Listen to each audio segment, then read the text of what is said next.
নিতুমণি আপোনাৰ পৰা জানিব বিচাৰিছো মুছলমানসকলৰ দেখিবলৈ পোৱা গৈছে বৰ্তমান বিশুদ্ধগাৰ আৰম্ভ হৈছে আজিৰ দিনটোৰ প্ৰতিবাদ সাব্যস্ত হৈছে ওয়াকফ আইনত পৰিণত হোৱাৰ পাছতো তেওঁলোকে মোদী বা বিজেপিক ভয় নকৰে মুছলমানকে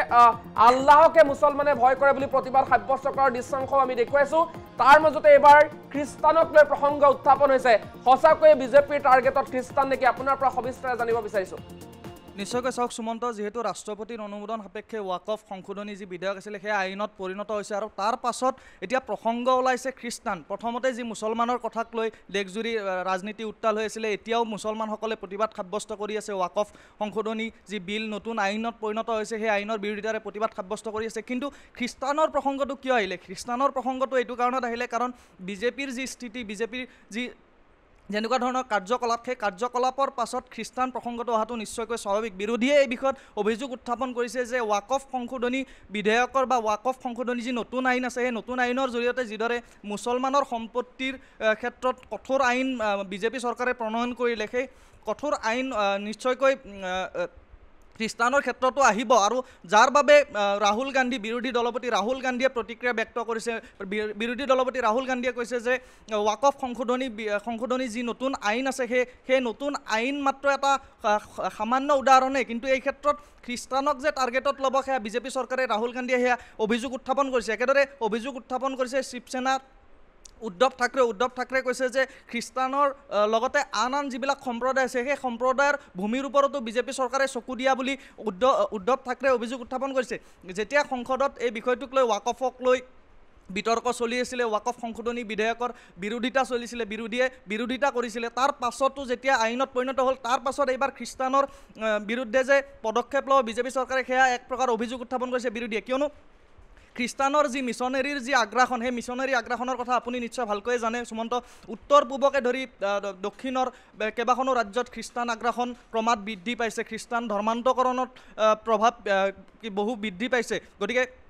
পাঞ্জাবৰ দৰে স্থানতো কিন্তু খ্ৰীষ্টানে আগ্ৰাসন চলাইছে গতিকে সেই খ্ৰীষ্টানক ৰুধিবৰ বাবে যে কঠোৰ আইন প্ৰণয়নৰ বাবে বিজেপি চৰকাৰ সাজু হৈছে তাৰে এক ইংগিত পোৱা গৈছে RSSৰ যি তথ্য সমৃদ্ধ এখন আলোচনী সেই আলোচনীখন হৈছে অৰ্গেনাইজাৰত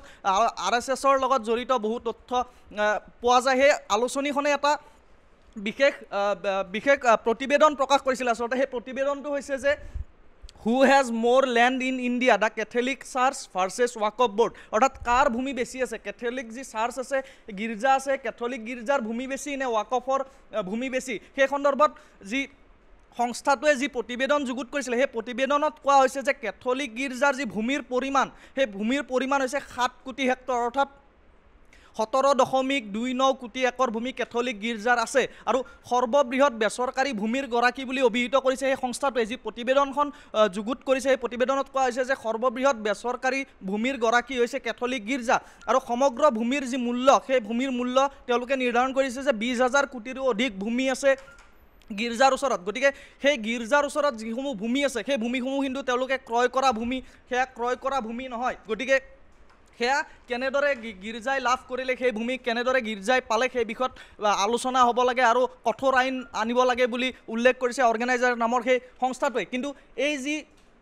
প্ৰতিবেদন যুগুত কৰা হ'ল প্ৰতিবেদনৰ পাছতে বিৰোধীয়ে প্ৰতিক্ৰিয়া ব্যক্ত কৰিলে বিৰোধীৰ প্ৰতিবাদ আৰম্ভ হ'ল আৰু তাৰ পাছত ৰহস্যজনকভাৱে সেই বিশেষ যি তথ্য সমৃদ্ধ যি প্ৰতিবেদন যুগুত কৰা হৈছিল সেই প্ৰতিবেদনটো আঁতৰাই পঠোৱা হ'ল কিন্তু সেই যি প্ৰতিবেদন যুগুত কৰিছিলে অৰ্গেনাইজাৰ নামৰ সংস্থাটোৱে সেই সংস্থাটোৰ প্ৰতিবেদনৰ পাছতে কিন্তু ৰাষ্ট্ৰীয় সংবাদ মাধ্যমতো বিষয়টো পুংখানুপুংখভাৱে আলোচনা হৈছে ৰাষ্ট্ৰীয় সংবাদ মাধ্যমে বিষয়টো গুৰুত্ব সহকাৰে লৈ উপস্থাপন কৰিছে আৰু বিৰোধীয়েও এই বিষয়টোক লৈ গভীৰ উদ্বেগ ব্যক্ত কৰিছে CPIMৰ নেতা তথা কেৰালাৰ মুখ্যমন্ত্ৰীয়েও প্ৰতিক্ৰিয়া ব্যক্ত কৰি কৈছে যে এয়া অপ্ৰয়োজনীয় আৰু অশুভ ইংগিত পিনাৰায় বিজয়ন যি কেৰালাৰ মুখ্যমন্ত্ৰীয়ে কৈছে যে এয়া অপ্ৰয়োজনীয় কিয়নো কেৰালাত যদি আপুনি চোৱা যায় কেৰালাৰ যি সামগ্ৰিক পৰিস্থিতি কেৰালাত অধিকাংশ খ্ৰীষ্টান ধৰ্মাৱলম্বী লোক আছে গতিকে খ্ৰীষ্টানৰ যি ভূমিৰ অধিকাৰ সেই ভূমিৰ অধিকাৰক লৈ বিতৰ্ক হোৱাটো বিচৰা নাই পিনাৰায় বিজয়নে যাৰ বাবে কৈছে যে এয়া অপ্ৰয়োজনীয় আৰু অশুভ ইংগিত সুমন্ত মই এইখিনিতে এটা কথা উল্লেখ কৰিব লাগিব যদি আমি ইতিহাসৰ কথা কোৱা হয় কেনেদৰে খ্ৰীষ্টানসকলে ভূমি লাভ কৰিলে বা ভূমিৰ অধিকাৰ পালে সেয়া আৰম্ভ হৈছিলে আচলতে ব্ৰিটিছ শাসনকালত কেথলিক গিৰ্জাই বেছিভাগ ভূমি অধিগ্ৰহণ কৰিছিলে সেয়া আছিলে 1927 চনৰ কথা যেতিয়া ব্ৰিটিছ প্ৰশাসনে ভাৰতীয় গিৰ্জা আইন গৃহীত কৰিছিলে আৰু সেই ভাৰতীয় গিৰ্জা আইনৰ জৰিয়তে কিন্তু গীৰ্জাক বৃহৎ পৰিমাণৰ ভূমি অনুদান প্ৰদান কৰা হৈছিলে। ইয়াৰ বহুতো সম্পত্তি মিছনেৰী প্ৰতিষ্ঠান, বিদ্যালয় আৰু ধৰ্মীয় কেন্দ্ৰ স্থাপনৰ বাবে ব্যৱহাৰ কৰা হৈছে। 1947 চনত ভাৰত স্বাধীনৰ পাছত, ভাৰত স্বাধীনৰ পূৰ্বলৈকে কিন্তু এই অনুদান অব্যাহত আছিল, যাৰ বাবে ইমান সম্পত্তিৰ গৰাকী হৈছে খ্ৰীষ্টান যি কেথলিক গীৰ্জা। আৰু খ্ৰীষ্টান কেথলিক গীৰ্জাৰ যি অনুদান, সেই অনুদান অকল ভাৰতৰ পৰাই নহয়, যিহেতু বিশ্বৰ কেইবাখনো ৰাষ্ট্ৰত খ্ৰীষ্টানৰ শাসন চলে, গতিকে খ্ৰীষ্টানৰ বিভিন্ন তেওঁলোকৰ সম্প্ৰদায়ৰ সম্প্ৰসাৰণৰ বাবে কিন্তু খ্ৰীষ্টানসকলে বিভিন্ন ধৰণৰ অনুদান বাহিৰৰ পৰাও লাভ কৰে। গতিকে এই বিষয়ত বিজেপি চৰকাৰে যে পদক্ষেপ ল'ব বা পদক্ষেপ ল'ব গৈ আছে, সেই বিষয়ত কিন্তু বিৰোধীয়ে বিষয়টোক লৈ উদ্বেগ ব্যক্ত কৰিছে। হয় নিতু, এই মুহূৰ্তত আপোনাক ধন্যবাদ জ্ঞাপন কৰিছোঁ। পৰৱৰ্তী সময়তো আমি আপোনাৰ সৈতে পুনৰবাৰ সংযুক্ত হোৱাৰ চেষ্টা কৰিম, কিন্তু এই মুহূৰ্তত বিজেপিৰ টাৰ্গেটত প্ৰকৃতাৰ্থত সঁচাকৈ খ্ৰীষ্টানৰ ভূমি বা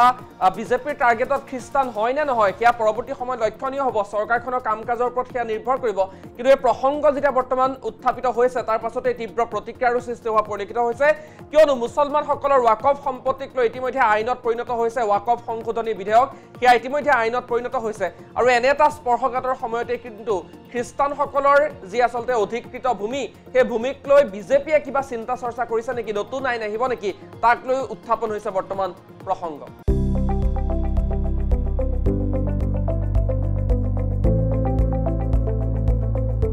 NB নিউজ,